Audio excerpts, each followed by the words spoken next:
Hello, everybody, and thank you for tuning in to the Liberty Report.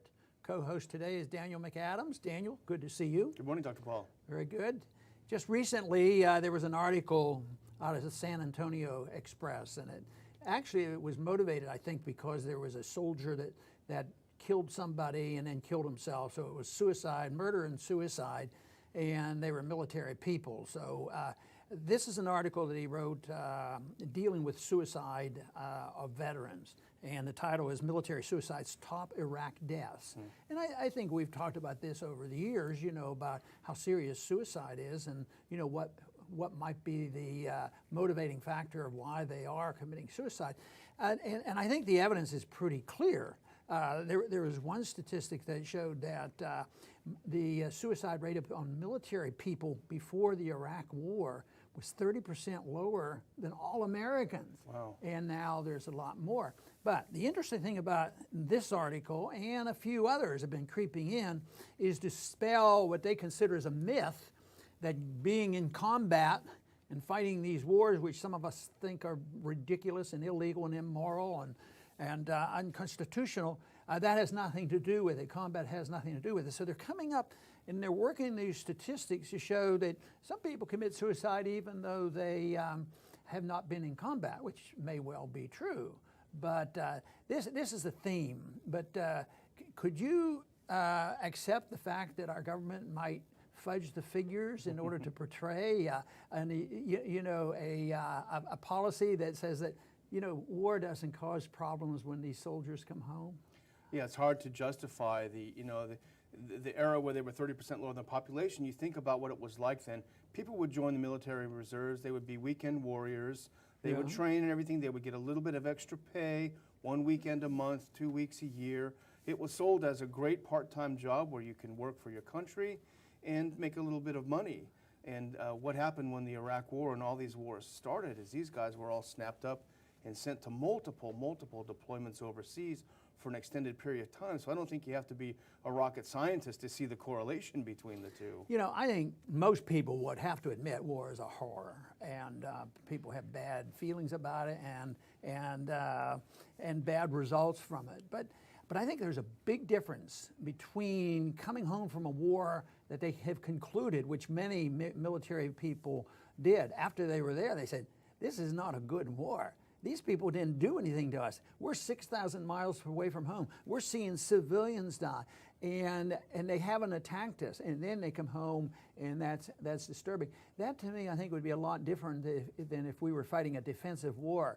That if people were threatening us and threatening our homes and our families, and we were fighting, I don't think the problems of being guilt-ridden and concerned about what they had been doing, I don't think you would have the same problems that they're facing today. Yeah, it seems like such a whitewash. Plus, if you're not yourself deployed, chances are you have some buddies that have gone, some family members, people that you know, military tends to stick together that have gone, or you simply have the stress of worrying if you'll be sent tomorrow.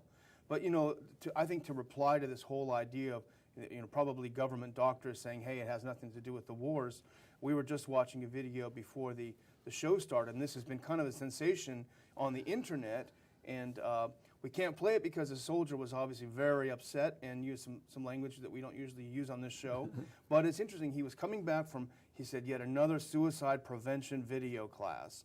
And he was very angry as he was driving. He made this video, and here's what he said. I'll read a little quote if you don't mind, because I think this captures it vis-a-vis the government doctor saying it's nothing to do with it. He said, the reason soldiers are killing themselves is because you're sending them away to unwinnable, undeclared wars.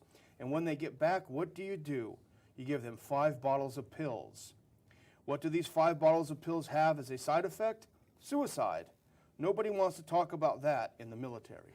No, and he's right, and this article even brought this up, the one that's fudging the figures now to show that the war doesn't have anything to do with it. But they did mention the fact that most of these people, when they get into trouble, they get some psychotropic drugs, and I think we've talked about that in relationship the individuals who, teenagers and all, who go into schools and shoot up and kill people are almost always on some of these drugs. So there's no doubt about it that is a major problem. You know, they have a preventive office set up in the VA, and these were Pentagon doctors that have done these studies, and they certainly shifted the attitude in the last couple of years to shift away from letting these soldiers get away with saying that it has something to do with the war. But one thing that just sort of got me was, and they've had millions of dollars to spend, is they suggested that one thing that they could do would to set up a system where they could monitor anybody they suspected of having a problem and monitor all their emails and all their verbal communications as a prevention. Like, can you think of overkill, and especially if they're on the wrong track? Yeah. So a special NSA spying for the soldiers.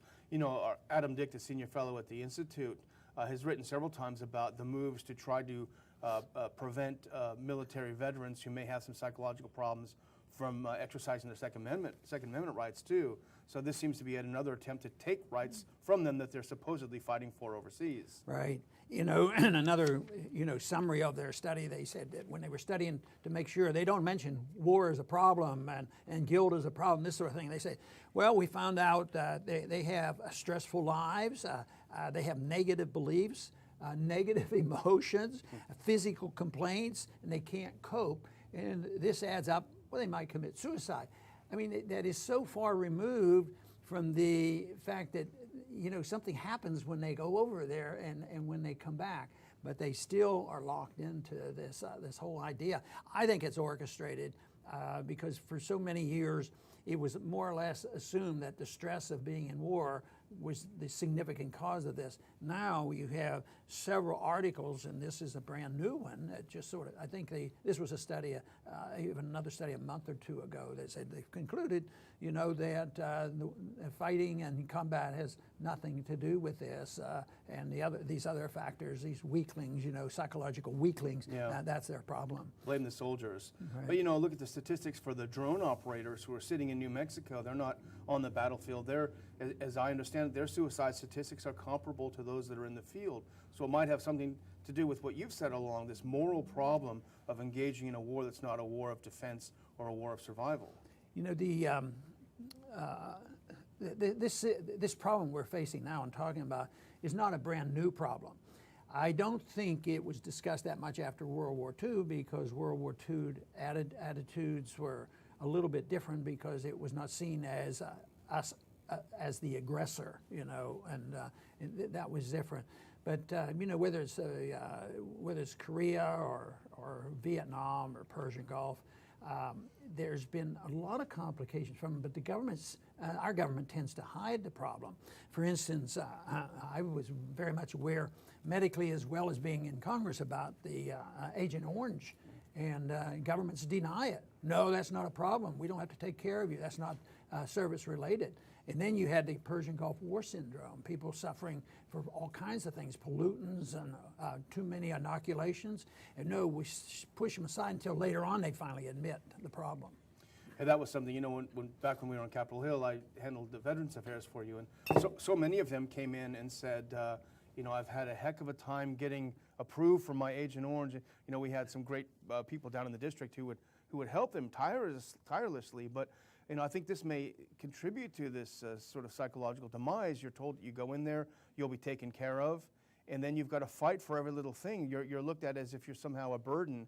But I was thinking earlier too, if you look back on the military reform, I think Rumsfeld really spearheaded it back under the Bush administration, where there was more of a focus on high-tech weaponry, very expensive, high-tech weaponry, which enriches, of course, the military-industrial complex.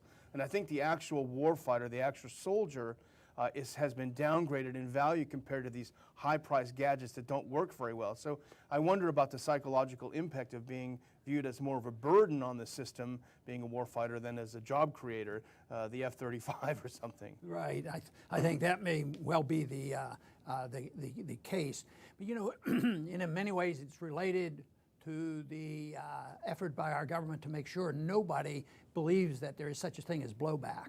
You know, because then you have to blame our government, our policies. It's a consequence of our policies. Then they'll have no part of that, and it's not related.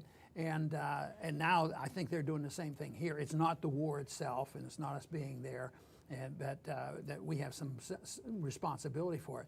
But they're in total denial because, as far as I'm concerned, and how many times have I said that the reason that we face danger and the reason so many want to come here or undermine us or kill us overseas has to do with the foreign policy that we follow, and that is politically incorrect to even suggest that. Republicans or Democrats, you know, they're not saying, yeah, it's time to come home, which is really a solution, not only to the deaths over there and the constant deaths, because you know they're not even thinking anywhere close to what we're doing. They're talking about sending more troops over there. After all these failures, they're sending more troops over there. It makes no sense. And you know, there's the myth perpetrated on the American people that the military somehow is there to defend us, and you've dispelled that myth many times. But in fact, the reality is that the Defense Department is yet another bureaucracy. And as another bureaucracy, what do? They fight for resources. And so we see, I was looking up some statistics before the show, a 23% increase in suicides among reserve personnel. You know, that's the big statistic for the past year, this huge increase in suicide in reserve. So what do? They don't look at any cause, like we said earlier. They said, oh, well, the experts said the problem is there's just not enough resources to give them the kind of treatment they need. So we need to expand the existing active duty Defense Suicide Prevention Office to encompass also the reserves. So the answer to a government problem is more government. I've heard about that before, whether it's foreign policy or domestic problems that we have. It's always more money, more spending, print more money, run up more debt. Doesn't seem to work very well. Yeah. Anyway, I want to thank everybody for tuning in today. This is a controversial subject, and it's important that there is a clear understanding about suicides. There for a while, it was generally conceded, even by our government, that yes, you know, maybe combat does have a contributing factor to this. But lately, there's been a concerted effort by government researchers to try to dispel that and say that it doesn't have anything to do with it. It has more to do with the individual themselves who have psychological problems. So they're very much, you know, in favor of promoting an idea that would take them off the hook. But the truth is, these wars that are being fought, that are unconstitutional, illegal, and undeclared, and soldiers go over there and see such waste that they do come back, you know, with a different attitude. They don't do a statistical study on that, on evaluating all the veterans and see if they had a change of tune. So we're going to have problems like this for a long time to come. The foreign policy has not changed. It's not in the middle of being changed, but it needs to be changed if we're going to ever deal with problems like this. This is just a one problem that we're dealing with. But it's a big one. When you start talking about suicides being equivalent to the people who lost their lives in battle, you know it's a big problem. But to try to rationalize and say, well, it really isn't significant because some people who aren't in combat, they commit suicide too. But it's an important issue. I think it makes the point, once again, that the foreign policy of non-intervention and peaceful relationship with the rest of the world is a much better way to go than for us to be in charge of the policemen of the world and to believe in preventive war, preemptive war. Terrible, terrible policy. Hopefully that will change. We'll do our very best to change it. I want to thank everybody for tuning in today to the Liberty Report. Please come back soon.